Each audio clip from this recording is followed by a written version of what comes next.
Hello, everyone. Welcome to the workshop, and thank you very much for joining. I hope you and I are going to have a fruitful hour together. Feel free to write any question you have in the chat box or any feedback so our colleagues benefit from it. As Sahili mentioned, today we are going to talk about principles of MYP assessment. I'm going to give you some keys. I hope you have some takeaways when we finish the workshop. Sahili already talked about me. No need to do that again. Today, we hope that with our assessment, when we finish the workshop, we are knowledgeable, risk takers, and reflective.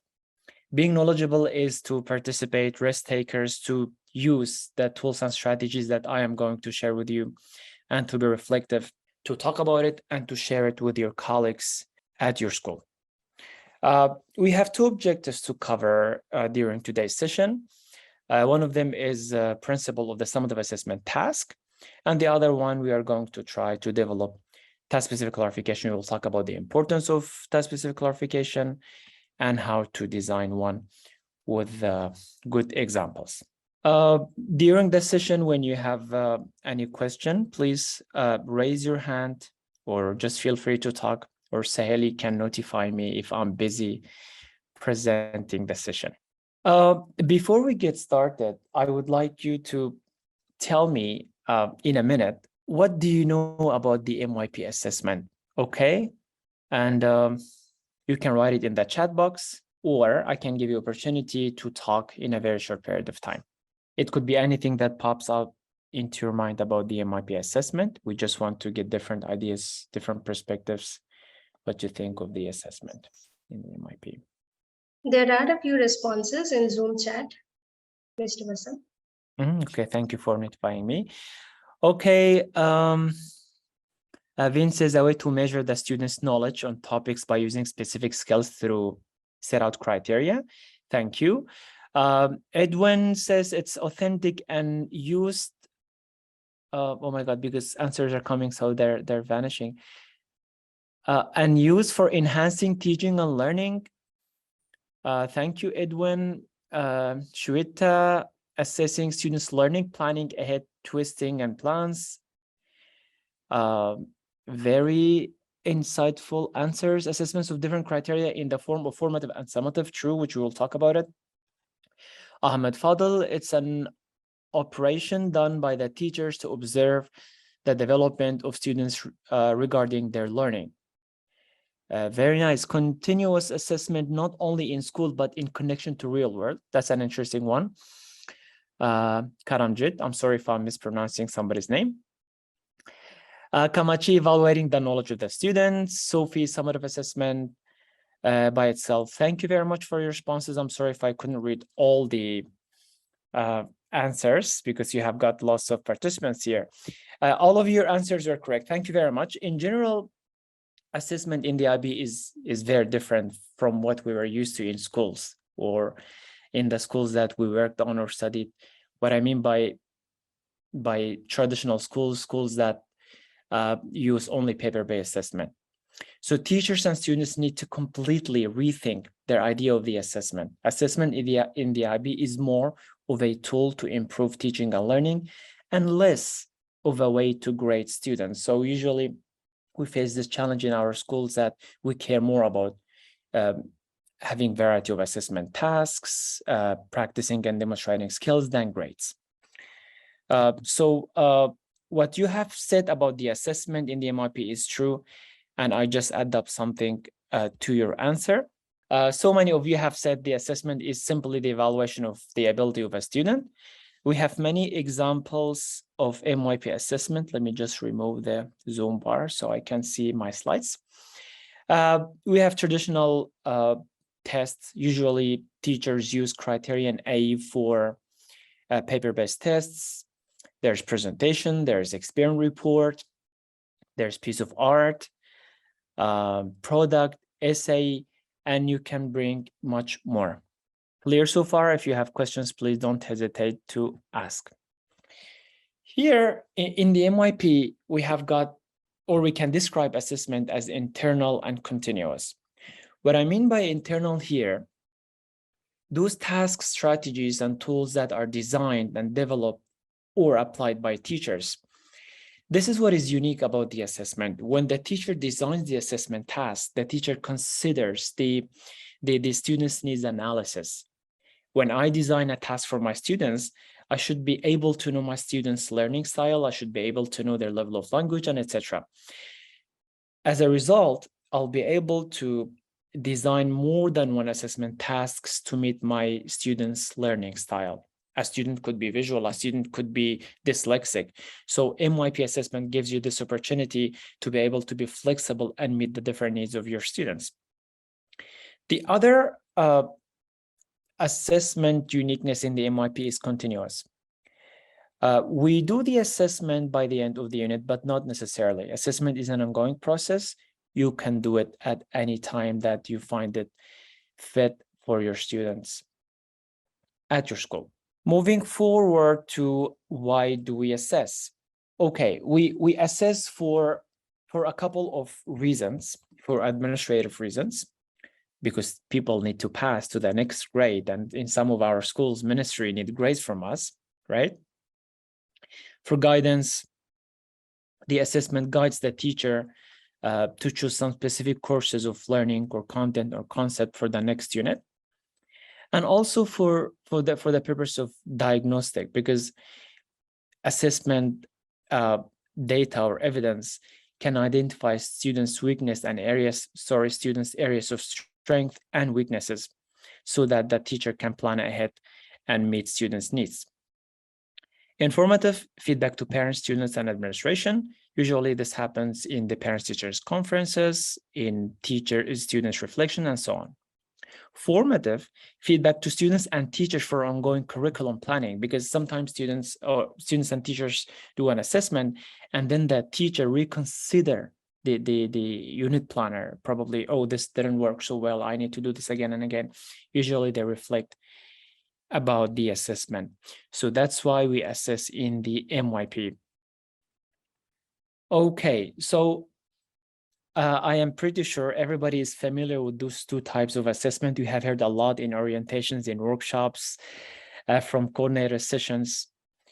The purpose of the assessment: we have formative and summative assessment in the MYP, and usually formative assessment can be more important than summative assessment, believe it or not, because you do formative every day, every second, every minute, so that you prepare and master student skills to be able to do well in the summative assessment task. So here, formative assessment is aimed at providing information to guide teaching, improve students' performance. And in this type of the assessment, students are not graded while they're given feedback. While summative assessment for a unit, term, or course of study, providing information on students' achievement level against specific objectives, which we will talk about it. You can find it in your subject guide. Students are graded in this form of assessment. So this is the difference between summative assessment and formative assessment. I just want to say to my colleague Sahili, if there's an interactive slide, if I skip it, please stop me, so I can pay attention, because I'm very into my content and all that.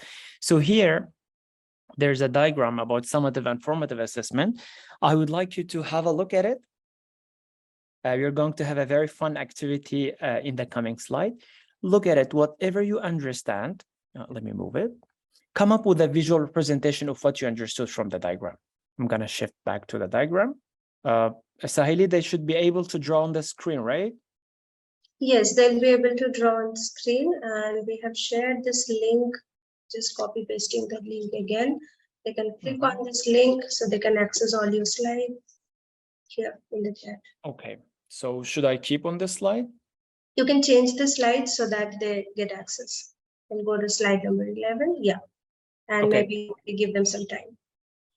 Okay, sorry, I just want to get back to my figure so you can look at it, and then you come up with a visual representation of what you understood from those visuals, formative and summative. Formative here, summative here. If you want to draw, then you can try that little pencil. Annotate, yeah. Yes, you cannot draw, your participants can draw. You have a question in the chat. Miss Sidra is asking something. If you can answer that meanwhile. That's a very good question.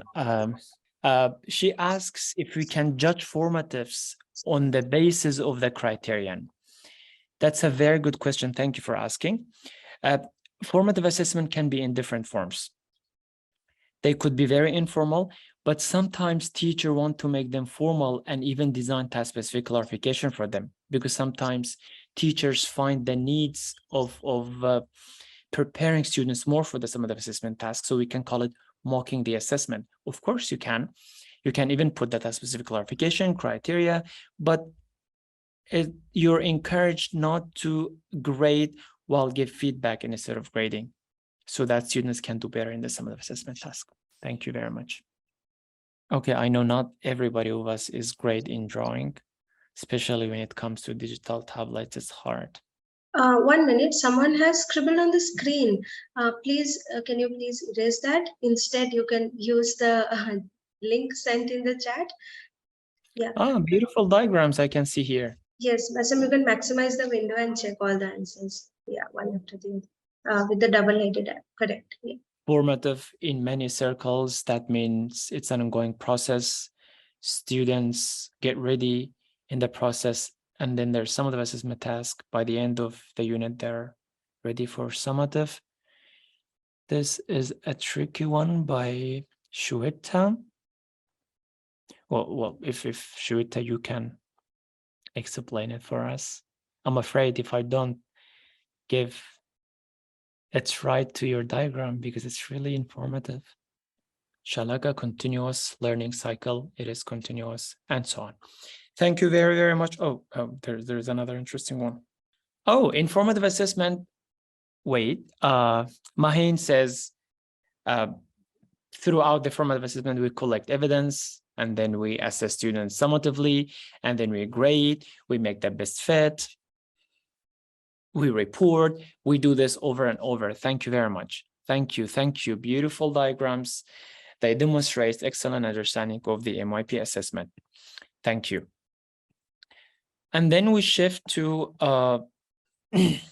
the purpose of the assessment.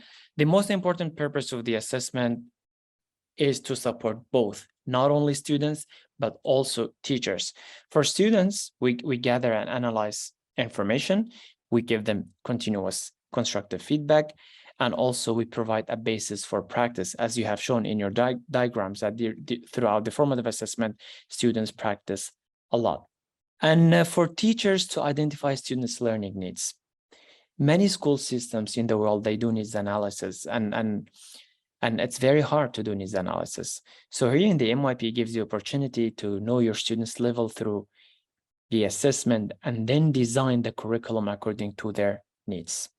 The MYP assessment comprises of objectives. There are aims of your subject guides. There are strands of the criteria. We make the best fit. Criteria themselves. We create rubrics for the assessment and task-specific clarification. There's an authentic activity about task-specific clarification, so you and I can design one together. Those are the MYP criteria. Only a few of the criteria have changed. Special language acquisition, they have become listening, reading, speaking, and writing. But usually we use such criteria to use informative and summative assessment tasks. They're found in your subject guide in my IB. This is just a general overview of the MYP criteria. In many school systems, they use standards. It could be it could be Common Core, it could be ORA standards, it could be Mackerel.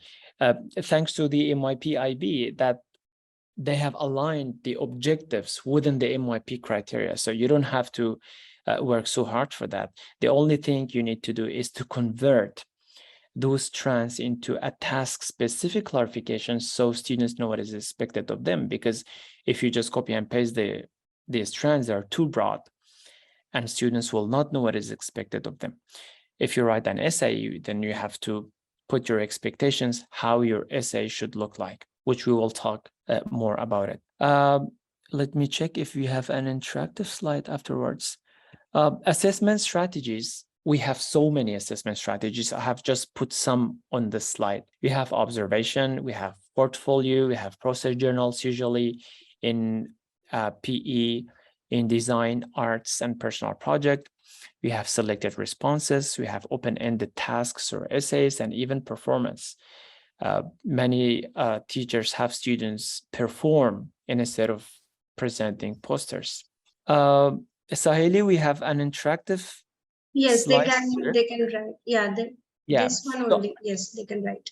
Okay, thank you for letting me know. I have given you some assessment strategies. I'll be thankful if you give me some that you use in your current schools. In one, not more than 1 minute, because we are short in time, and your responses are going to pop up here. Okay, give me some assessment strategies that you use.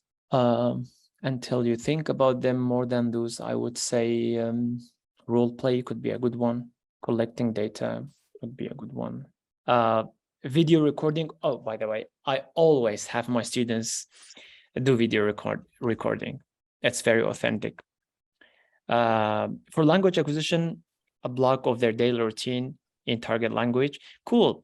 I hope you're benefiting from those strategies, because some are really fresh to me. Criterion-based tasks. I already talked about quizzes. Yeah, thank you very much for your input. Very valuable input. So this is the purpose of collaboration. Everybody has different perspectives, and all of them are fantastic. As for tasks, as we mentioned some before, there are presentations, performance, research, investigation, criterion of case studies, and so on. As for assessment tools, we have anecdotal records. That means making notes, continuums, examples, and also checklists, which we mean by is rubrics. Task-specific clarification. Task-specific clarification is very unique in the MYP. Usually when I give parents information session in schools, the first thing I talk about it is assessment and task-specific clarification. And when they understand task-specific clarification, they believe how MYP program is fair and transparent. So task-specific clarification, one of the aim of it is they bring transparency. No teacher, no students can differentiate in a biased way, because the task-specific clarification is clear. If 10 teachers correct that paper or that work at the same time, I believe all 10 will give the same grade because of the transparency of the criteria. It always guides instructions, and it helps deepen understanding of students and teachers, and also it provides clear and measurable evidence of learning. So assessment in the MYP aims to do what? Speaking of or considering task-specific clarification, aims to feedback, to support and encourage students. For example, me as a student, I ask myself, what must I do to get higher grades, right? So good assessment in the MYP is designed to tell the students exactly what they must do to reach the higher level. It tells them, in order to get 7 or 8, your essay must include this, this, and that. Grades are never compared to another student. They only refer to the student's previous performance. And then assessment in the MYP aims to inform teaching. What must I do to teach better, right? Because good assessments always will tell the teacher what he or she must do to help the students do better. That's nice about MYP assessment. And then what I must do to teach better, I think this is repeated. Or I didn't, okay. To use criteria. Using the criteria, if you think about traditional assessment, it's based on remembering facts, and students are graded according to how they compare to their classmates. Students are often given a percentage. For example, how meaningful is a 75% out of 100? What does it mean? If you think about it, if I get 75 out of 100, what does that mean really? So MYP assessment must be meaningful. And to clarify more about that, there is a very interesting activity. I would like everyone of you to engage in this activity. When I show you the next slide, you have only 30 seconds to choose the best image of Mona Lisa. And by the way, you have no right to ask questions, okay? You just need to choose. And based on your choice or selection, I am going to grade you. I'm your teacher now, you're my students. Okay, I'm giving you some seconds to read through the slide, so we are all on the same boat. Okay, Sahili has prepared an interactive, so you can select the number. Change the slide, then only they can, yeah. Yeah, sure. So you choose one, we are in an arts class, you choose one picture of Mona Lisa, and then I grade you. Shalaka 3, Kamarchi 4, okay. Ram 4, oh, everybody likes 4. Gramelia 4, Andrina 4, Safia 4. Oh my God, everyone 4, Nafi 4. Okay, if you all pass, then you all pass. If you all fail, let's see, I'm curious. I think that's it. I mean, personally, I would choose 2 because it's too funny. I think best is Ahmed's. He clicked all. So that's the best one, 1, 2, 3, 4, all of them. Yeah, how can I miss this? Ahmed, yeah, that's very purposeful. I know he has a purpose behind that. And I if he has chance, I would ask him to clarify why he did that. Okay, so are you ready to know your grade? No, somebody choose 3. Okay. Now imagine out of 10, I have given you 2. And based on what? Or Ahmed, because he has chosen all 4, I'll give him 0 because he should have chosen 1. Or somebody else has selected 3, I'll give him 5 out of 10. But before asking you that question, if I had asked you that you should select a picture of Mona Lisa that needed to be as close as to the original as possible, would this change your grading? I want to hear somebody's voice. So yes, I feel engagement. Do you think this would change your grading, and why? If you want to answer, please just feel free to pop in and talk. Yeah, people are saying yes, it will. It will. Can you tell me why? Sidra is saying task clarification. Exactly. So now, if I had given you this before, you would follow me. I mean, you would know what is expected of you, right? Then, if I had told you it should make us laugh, does this change your grading again? Of course, yes. You would have chosen number 2, right? Number 2 was the funniest. Let's go back. Yeah, number 2. And then how important are criteria? Criteria are very important because students know what is expected of them, and criteria are very important to support parents as well. Sometimes there are some students that need the help of parents. If it's very clear, then students and parents can help in collaboration. There's something else. When you change these strands, when you convert them to that specific clarification, please feel free. It's flexible. You can write from your own language. The only thing you cannot do is don't change the bolded command terms. That's the only thing you can change. Otherwise, you can change anything you want, and you can make it as clear as possible. Okay. Do you have questions so far about that specific clarification? I can't see the comments, but my colleagues will help me find out. Your responses in the Zoom chat. The task clarification changes everything. True, Safia.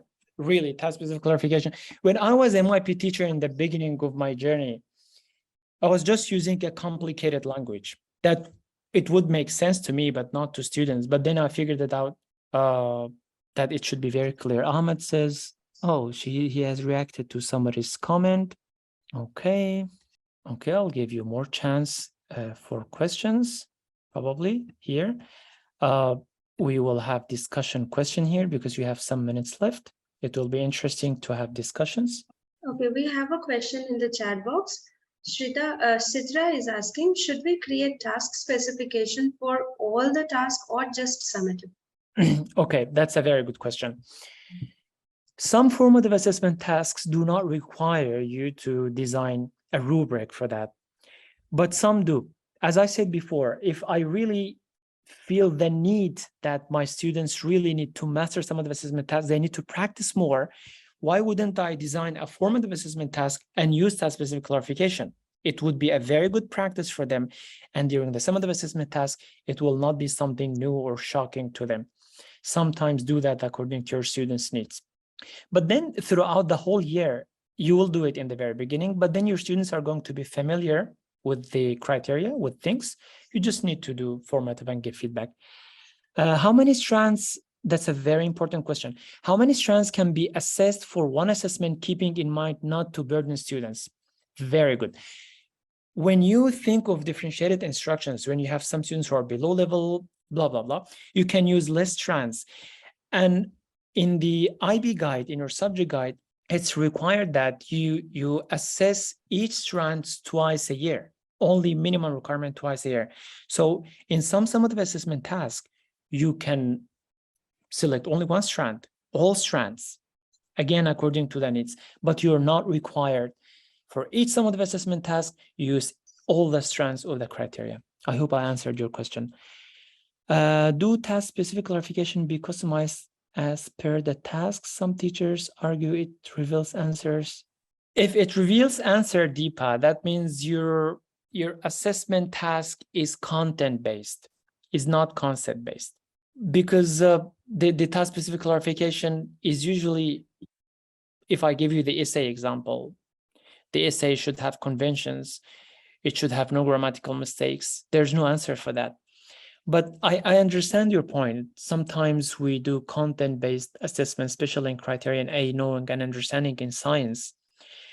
But you can still design it in a way that does not reveal any answers, because sometimes you have multiple choices, right? In the task-specific clarification, you do not talk about the correct answer. Philip, what importance or necessary is the new changes of strands in the MYP of the investigation developing the really important name changes? Well, yes, they are. Those changes are very important, Philip. And IB has made them more specific, especially in English language acquisition. Now it's, instead of comprehending visual text, it's speaking or listening. Even in math, it's they're more clear to real life situations. So those changes are important. How many minimum criteria A, B, C, D must be assessed in summative assessment task? Since schools want an official report from you by the end of the semester, so you should at least assess one criterion in each semester. Let's say A, B, C, D in science in each semester. And I believe your semester should be very long, so you should be able to assess twice. Rahul, task-specific clarification makes the task more straightforward and more transparent. They will also tell students what is lacking in their previous answer or what is completed already. Most importantly, we will identify and measure the quality of teaching and learning. Thank you very much for your input, Rahul. Would you be able to share some task-specific clarification for math criteria? That would be my pleasure. I have so many examples of criterion A in math assessment, but Sahili should help me because I don't have your contact details, or I could send it to Sahili and she can share it with you if she has your email addresses. Yes, we have all of their emails, so we can share it. Great. Also, Shalaka is asking, sorry if I'm repeating question. First of all, you don't have to be sorry for asking things. So she is asking, but do formatives need to be assessed criteria-wise always? It could be yes or no. Again, it depends on your students' needs. But if students are new to the MYP in grade 6, I encourage you to do it until they know the meaning of assessment, so they are more ready in some of the assessment tasks. But by that time, you will decide it yourself that I don't need to do that, but do that sometime. Okay, so Sahili, we have to share with them samples for language and literature, math, Yes. science, and individuals and societies. I promise you I'll share all of them with you. Okay, so Jyoti is asking, would you be able to share some? Okay, yeah, that is already answered. For individual and societies as well, please. Yeah. I'll share some samples with you. Safia, thank you very much. Thank you for your kind words. Thanks to all of you. I think we were on time. We were able to keep track of our time management skills. Thank you very much for joining. Okay, My one heart thing- sank of happiness, and I'll pass the mic to my friend Sahili if she has anything to say. There is one more question, Bassam, if you can take that, and that would be our last question. What about IDU task description? Are all the subjects need to create one? Okay. IDU descriptions. No, Sidra, what are all the subjects need to create one? See, no, Sidra, each grade level should participate in IDU, interdisciplinary unit. You don't have to incorporate all subjects. You cannot do that. But for example, in grade 6, you find some connections in concepts between science and PE classes. Why not? Do that. You are meeting the requirement, but you are not entitled, or it's not mandatory to incorporate all such subjects, because naturally in the MYP, there are 5 years of the program, or 3, no matter. So in each year of the MYP, students are participating in one IDU. By the end of the MYP, they will be able to participate in many, and you're all fine. Could you please share some insight on MYP assessment for language acquisition? Would be my pleasure. And if you have another MYP workshop about e-assessment, I'll be pleased to lead this workshop as well. Thank you all to your kind words. And Tsering has put a link in the chat so you can give feedback. Please fill up the feedback form, because that will help us to get your correct name to issue the certificates. We will be issuing certificates. Yeah. So please fill up the feedback form, and then you can leave the session. And thank you so much, everyone, for joining us today. We would like to thank all of you for participating and making us a huge success. Yeah, this session was indeed informative and very interactive as well. Yeah, a lot of activities and engagement. Thank you so much, Bassam. Thank you, Maheen. Thank you, Subara. Thank you, Nelly, Philip. Thanks to every one of you. I'm sorry that if I can't say everybody's name. It was such a pleasure. Thank you.